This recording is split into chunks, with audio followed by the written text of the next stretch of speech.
Welcome to Shelf Talkers, a podcast from Village Well Books and Coffee in downtown Culver City.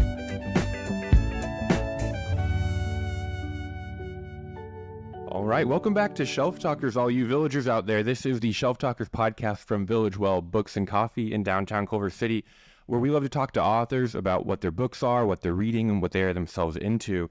But today, I don't know if you've gotten accustomed to hearing my voice on this podcast. I don't know if that's a good thing or a bad thing, but today is actually going to be mine. This is Jared Castlebaum, the usual host of Shelf Talkers. This is going to be my final intro that I get to tee off for Shelf Talkers. I'm actually going to be transitioning away for good things. I'm going to be focusing on my comedy career. I feel very supported and loved by the Village Well community, and I've been loving being a part of this for the last year. But it has been time for me to leave. So I'm handing the reins over in this interview to the Village Well founder, Jen, who's going to be building a team to guide the Shelf Talkers process into the next stage. Jen, thank you so much for having me this last year, and I'm so glad to be a part of this final swan song. Thank you, Jared. Thank you for coming in this morning to set us up and to teach us how to podcast. Yes. And thank you so much to you and Julia for creating this podcast, for conceiving it, figuring out how to do it, buying all the equipment, learning through trial and error, in some cases, how to use the equipment, and for creating the format for something that's really a great addition to what we do here at Village Well. So you got us into this, and you're taking a step back. Julia, although she started a new job and she doesn't work here anymore, does want to stay involved. So you'll be, folks out there in listener land will hear Julia's voice in the future, but Jared probably less so. Yes. Definitely less so. But hopefully, maybe perhaps not, never. Hopefully not never, but I'll definitely not consistently. Maybe we'll book a comedian who's written a book, and we'll get you to be a guest interviewer. That would be pretty fun. Something that would be a great in your time. bailiwick, or one of your other interests, like spirituality. Yeah. Maybe we'll get a Christian mystic in here. Ooh, if we could get Richard Rohr or Greg Boyle, call me up. Yeah, that might happen. Yeah. Definitely. Well, thank you so much for having me, and I've loved being a part of the Village Well community. You are so welcome, and thank you for all you've done.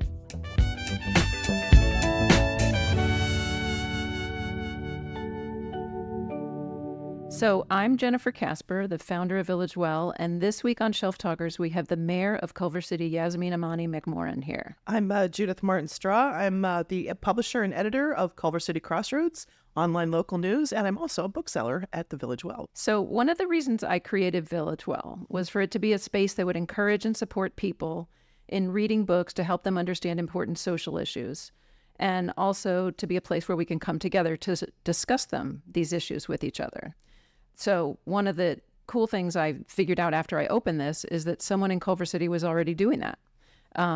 There was a person in leadership here who was already bringing people together to discuss books about important social issues so that we could understand them better and be better citizens. And that is our current mayor, Yasmine-Imani McMorrin.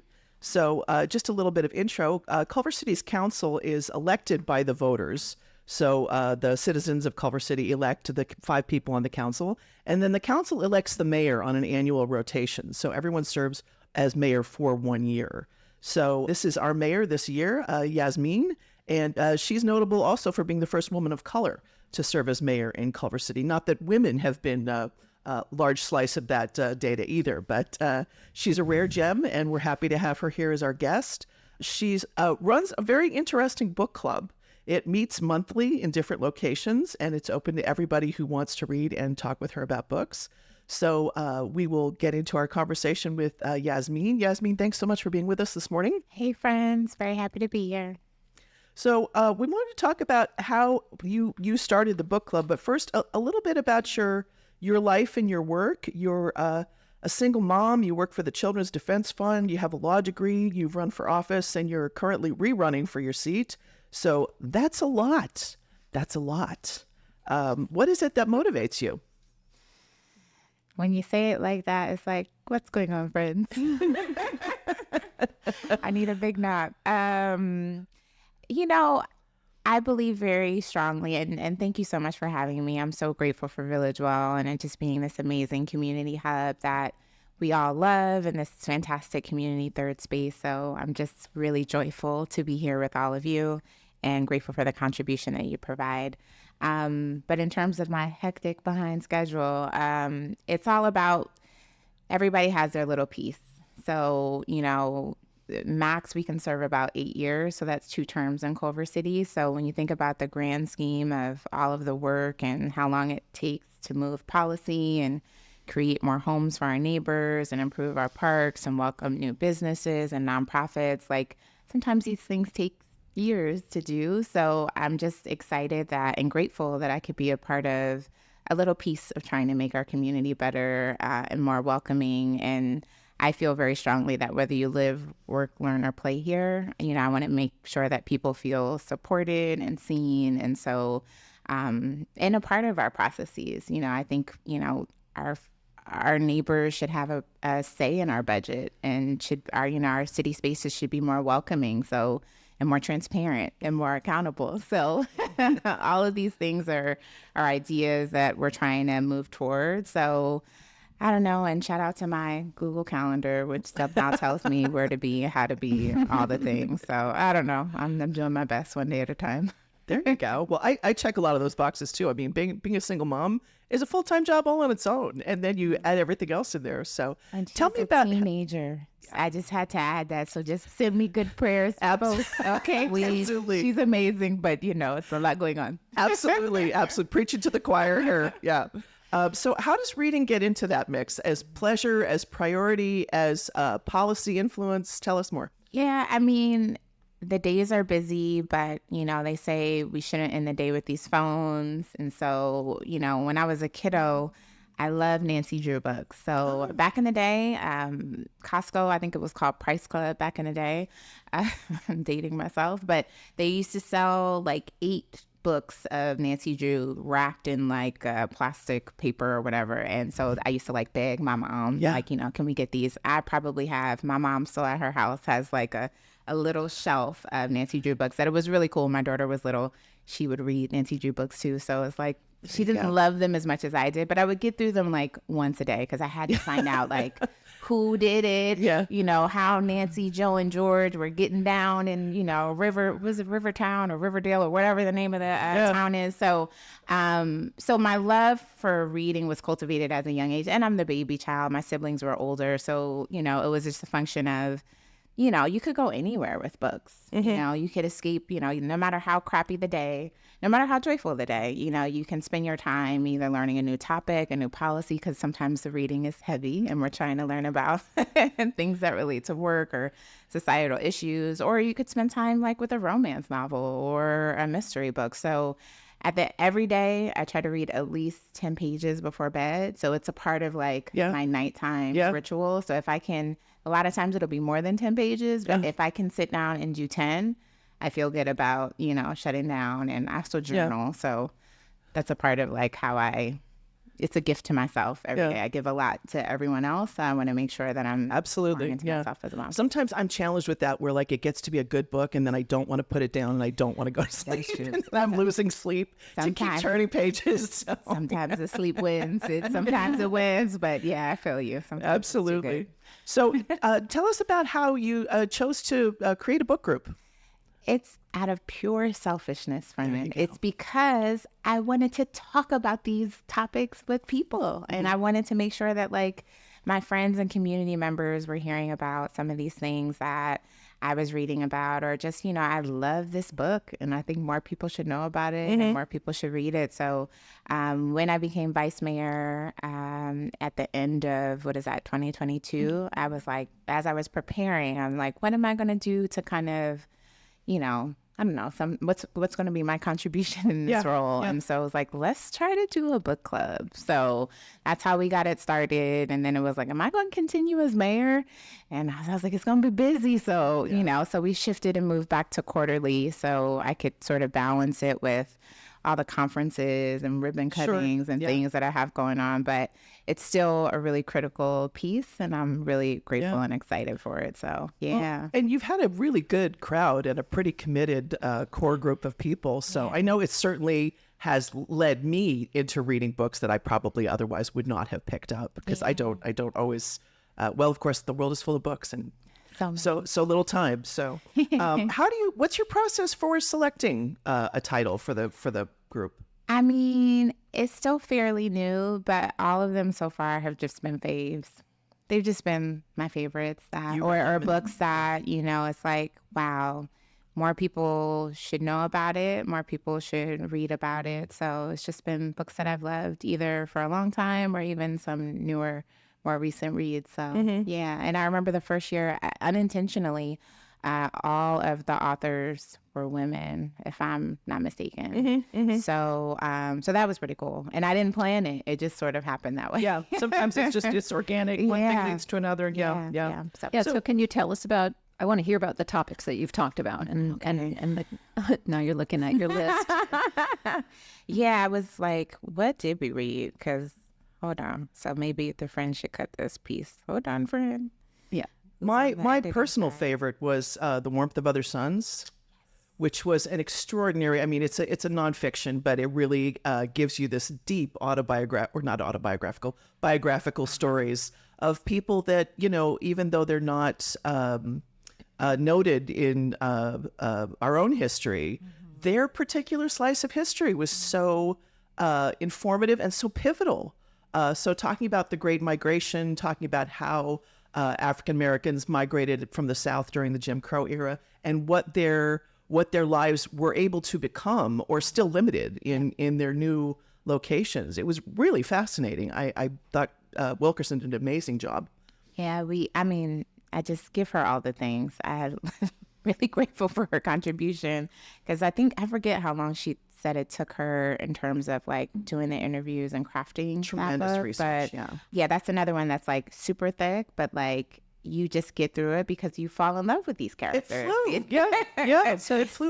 So tell me, Judith was at the meeting. I wasn't there. I wasn't part of it. So tell me about like how many people were there and what was the conversation like? What came out of getting more people to read that book? We typically have anywhere between, I don't know, I think the smallest has been like maybe 5 to 7. That might be generous. All the way up to, I think the biggest one was our first book, which was all about love, Bell Hooks. It was February of 2023.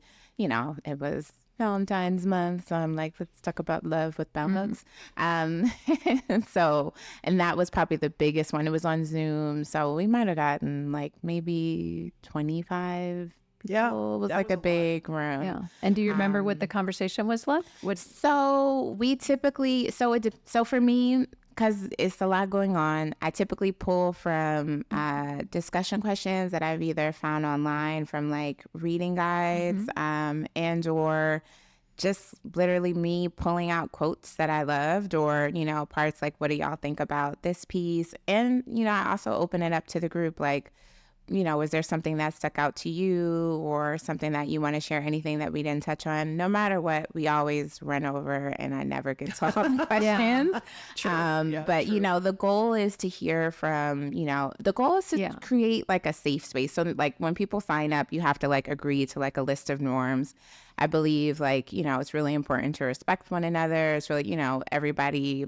We're all in our home movie theaters. I always tell my daughter, so like, don't take anything personally. But also when we're entering this space, we have to understand the context in which, the society in which we live and blah, blah, blah. So just making sure that people have respect for one another. And it's been really great. There hasn't been any like flare-ups or people with like bad intentions trying to like crash the party. So it's been great where people feel safe to share personal stories or just their connection with the material. So, yeah. So do you remember from either the All About Love conversation or The Warmth of Other Suns or maybe another book, just some conversation or insights that came out of it? Like I've been in book groups for a long time, and one of the lovely things is you get more out of the book by talking about other people who have read it and listening to how they responded to it.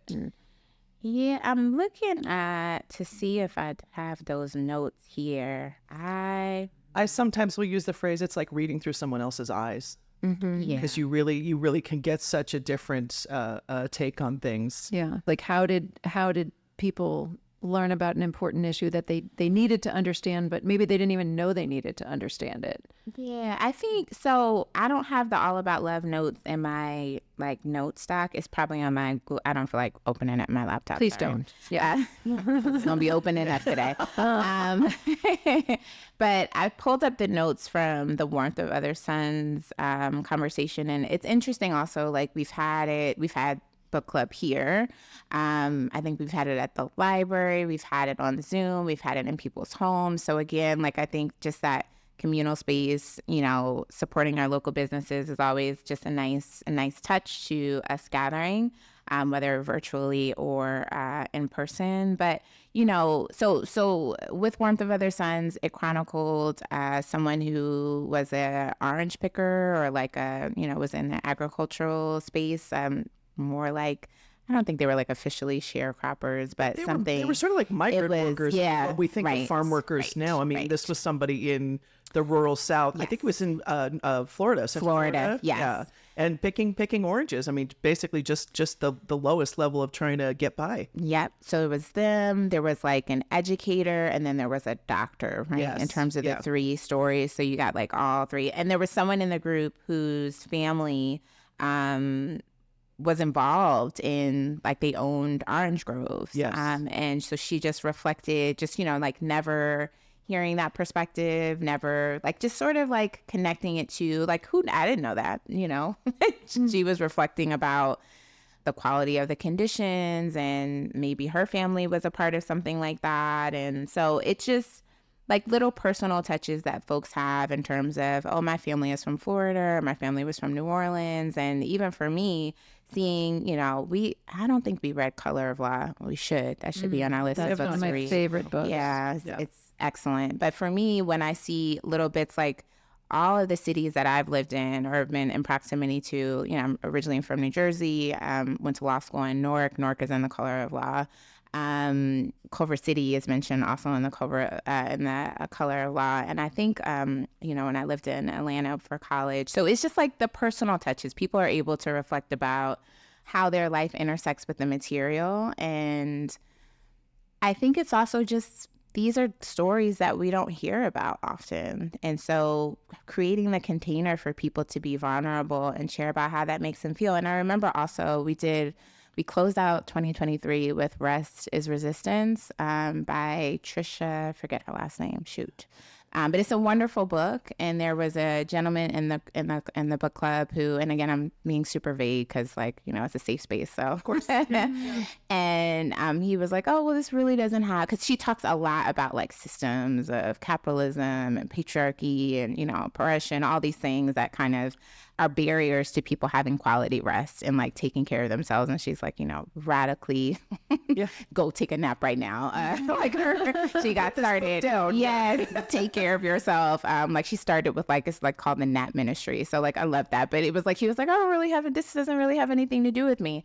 And I pushed back a little because we're all kind of connected. Even if you don't feel like you're like directly impacted, like, you know, reflect about how you might benefit from some of these structures, like reflect upon, like, if you feel like you're not directly impacted in the work, you know, aspect, how someone else's labor might be contributing to the ease that you feel, right? And like, there's discomfort in that, right? Because we don't always, I don't know, have that little color or context to what's going on. So I feel like not all the books are like super heavy, but... You know, just to circle back for a moment, I thought starting with Bell Hooks was a really brilliant move, because often when people get into, especially a book club that's going to be so, I don't know, just, you know, think about policy and structure and a lot of things like that, to start with the topic of love rather than start with structural systems or something really big. And also, when you come to the Village Well, Bell Hooks is one of those authors that you will find all around the store. I mean, she doesn't sit in one category. The late Bell Hooks, I should say, she's no longer with us. But her writing is so accessible and so encouraging. And I just thought it was a really good note to kind of start off on as sort of a launch, sort of a mission statement. And I just, the complicated nature in which Bell Hooks approaches love and how she examines it as, you know, how empty it has become in our society. Like, oh, I love these jeans. Oh, I love your outfit.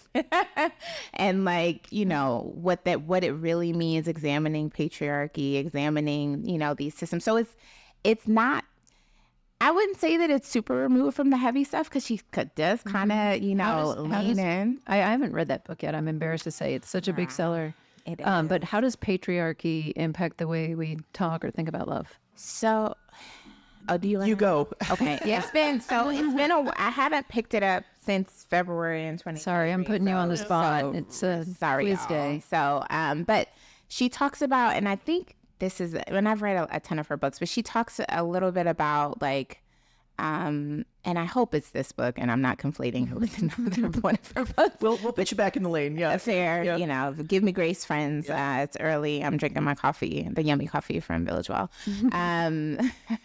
But she talks about how patriarchy will like handcuff men in terms of their expression and like their ability to be vulnerable and show expression and love, and like what does that mean in their ability to relate to women and children. And even she talks about how we love and support children. How do we honor them? Like so much of the, you know, discourse, and so, or not so much, but like it's like, oh, you know, your feelings are not important, or, you know, you don't treat children as if they have, you know, full expression, and honor all of them. And she really kind of presses back at, you know, and I think, of course, her lens is, you know, as a Black woman in this country and growing up with that perspective, it just challenges how we occupy and relate to one another. Love is not this empty word that we can love this amazing lavender latte, and I do, but, it is a relationship. It is an action. It is how we honor and show up and relate with one another. And she, you know, really deconstructs that and makes us, I don't know, reevaluate our relationship to one another and our responsibility to one another, both in our familial and just communal sense as well. So it's like a really interesting expansion of the responsibility of love and the honor of love and the respect of love. So I don't know, it's great. And now this is making me want to pick it back up when I go. It's a terrific It's book. making me want to pick it up. Finally. Yeah. It's a very again, it was a short read. It maybe 170 pages, if that. Yeah, it might be. But yeah, she's such a good writer, and she makes that point over and over that, you know, when we push people into stoicism with the idea that withholding your feelings is the proper, right, polite thing to do, people lose access to those feelings. Right. And then you don't have the ability to express when it's appropriate, when it would be a good, positive, you know, loving thing to do. So I think one of my other favorites in the book group, and this is a book that has terrified me for years, was Octavia Butler's Parable of the Sower. It gives me nightmares. It's so intense. And we picked it up just as the year it's written, I think it was published in the 80s, but the year she broadcasts as the future is 2024. So here we are. And she sets it in Southern California, because she was originally from the late Octavia Butler. She was from Pasadena.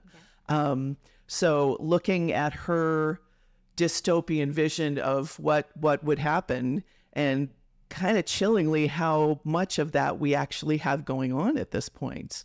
So I think that's the only work of fiction that we have done in the book group. Correct me if I'm wrong. That's the only novel. And of course I haven't been to every I missed the nap ministry because I was working. Oh, no naps for you. Yeah.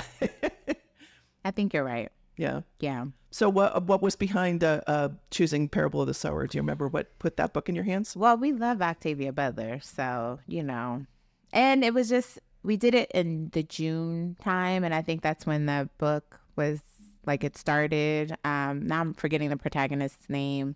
But she takes us, I think she's in all 3 of that series, if I'm not mistaken. There's 3 parables. Yes. So... But yeah, it was set like around, it was the timing of the book that was set like in the June time. And I mean, we're right back in election time, friends. This threat of authoritative, sort of, we saw, and I don't know when this is going to air, but the debate just happened, and it just was so, and I know y'all ain't want me to talk about this, sorry, but Go for it. It was so stark, the differences of vision, and, you know, Donald Trump was this country is, you know, gloom and doom, fire and brimstone, everybody's people eating people's pets. Like, it was crazy. Yeah. And Kamala Harris is leaning into, we have more in common than what makes us different. You know, I believe that we can pull together. I believe this country, you know, like, just the optimism.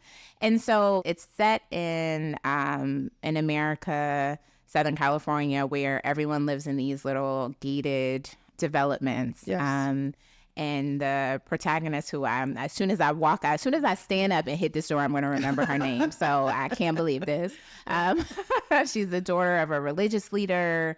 And she's like she's not an empath, but she like feels people's emotions. Anyway, I think that's actually the term that Butler uses. She never says specifically empath, right? But she has it's science fiction, but she has a inherited illness, right, that forces her to feel other people's pain. Yeah. So whenever she is in a situation that she has to defend herself and cause pain to someone else, she knows it's coming right back. Right. Like, that's going to be her pain in seconds. And like, how important was that in terms of it's a brilliant device. Brilliant. Just like, we are all connected. Oh, thank you, Jenna, saving me. The protagonist's name is Lauren. Wonderful. There you go. There we go. One of the other pieces that she uses in Parable of the Sower is this idea of the private corporate city. Yes. Which now we actually have those like coming into being in California. Corporations are saying, we're going to set up our own town here. Yeah. And the temptation that people have of, well, if I go there, I'll be safe. And of course, she reflects a lot. I don't know what Butler's research was, but these were the company towns where, you know, people were building railroads and digging mines in the West in the 1800s, in the early 1900s. And it did not go well, friends. It did not go well for anyone. So, yeah. So it's just, you know, I think one of the biggest quotes is like, everything is change. All that you touch is change. It's like just the constant is change. And how do we can either be very fearful and be closed off, or we can be open and try to pull together, you know, to navigate. And I think that was the core kind of message of, you know, that it is possible. And it kind of got into religion. We don't need to get in on all of that. But I thought it was important to lift up, because while it was fiction, so many of the parallels were real for us today. Like, they talked about like a Donald Trump, like, you know, person who was running for president at the time. And it just, my whole thing is like, we need each other. We need each other. And you see that illustrated in Parable of the Sower. And you see it in some of the you know, you see it in Worth of Other Sons. You see it in, you know, All About Love. Even we read Emergent Strategy by Adrienne Marie Brown, who's also really amazing. Yes, that was terrific. So it's like, maybe we do need a little bit more fiction up in there. Good point. But I feel like books that make us think about how and why we relate to one another are the ones that I'm particularly drawn to. One of my favorite quotes about fiction, Gabriel Garcia Marquez says, "Fiction is a way of telling more truth than you can by simply sticking to the facts." I like that. Yeah. So that's why he's Marquez. You know? Love that. So can you give us 3 books that you would really recommend that people read? You put me on the spot, girl. Oh, sorry. Sorry. Abrupt No, it's jump. okay. Yeah. It's okay. I feel like... Do you have any favorite books? When people ask you your favorite book, do you have a go-to? Do I have a favorite? Yes. I love Their Eyes Are Watching God. Oh. Yeah. I know it's, you know, that's like a school book. So I know sometimes people are like, but I just love, People read again, it all the time still. you know, it's like this woman is changing her relationship. She's discovering herself, and just, as a child, I didn't really understand. When I came back to it as a young woman in my 20s, and then later in my 30s, it's like, this is beautiful. Yeah. This is really, Janie is out here discovering herself. And may we all be on like such beautiful journeys of self-discovery and expansion and defining, our relationships of love with agency. Like that's the goal. So I love Their Eyes Are Watching God. I also really enjoyed In Search of Our Mother's Gardens by is that Alice Walker. Yeah, I was just going to say, Alice Walker really brought Zora Neale Hurston back. She sure did. Completely forgotten author, out of print. Nobody knew who she was, and Walker Isn't that interesting? Brought her back. Yes. When you think about, again, like we all have a role, we all have a piece. Like imagine not having her work. Yeah. Like imagine that, like how arbitrary sometimes life can be sometimes. So I'm so grateful for her contribution and for Alice Walker doing that work to lift her up and make sure that we know who she is. And anything by Toni Morrison, like even, repicking up her work. She's just so, and even I was caught, social media, shout out to TikTok has taken too much time for me, friends. Don't download it if you haven't. You can listen to podcasts instead. I know they're here in Culver City, so sorry, friends, but y'all take too much time from me. But she did like this amazing interview, and it was like somebody asked her like, how do you survive? And like life is just whatever. And she's like, sometimes you don't survive in whole. Sometimes you just survive in part. And she's like, life is about the attempt. And I was like, I love you. Yeah. You're amazing. Yeah. But it's true. It's like, I love, her writing is like just this beautiful dance of poetry. And like, sometimes it's so painful. And it's just, so anything Toni Morrison. And let's just throw in my girl. Actually, wasn't Carolyn Keene actually a man? Who was, Carolyn Keene is a lot of people. Oh, it's a lot of people. Yeah. Okay, well, whoever they are, they did a lot to develop my love for learning. So everybody just do yourself a favor and spend some time with Nancy and the girls and discover. Toni Morrison has a beautiful story about when she was a child, hearing her grandfather say he was so proud that he had read the Bible all the way through twice. And as a child, she thought, well, that's silly. Once you've read it once, why don't you just go read another book? Right. And it wasn't until she was an adult she realized they didn't have another book. That was the only book that their family owned. So that was his, reading. She said that put her in a whole different frame about respecting how often he had read it. So, Morrison's great. Amazing. Yeah. God bless you. Well, thank you, Yasmine, so much for being here with us. This has been a great inaugural episode into the new phase of Shelf Talkers. We're going to be trying out some new things over the coming episodes, and we're really excited that we could talk to you today. So signing off here from Village Well Books and Coffee in Culver City. Was a pleasure. Thank you. Yeah. More books. This episode of Shelf Talkers is brought to you by Village Well Books and Coffee. It was produced by Julia Elizabeth Evans and Jared Kassabaum and edited by Akash Tamuluri, with music by Noah Vickland.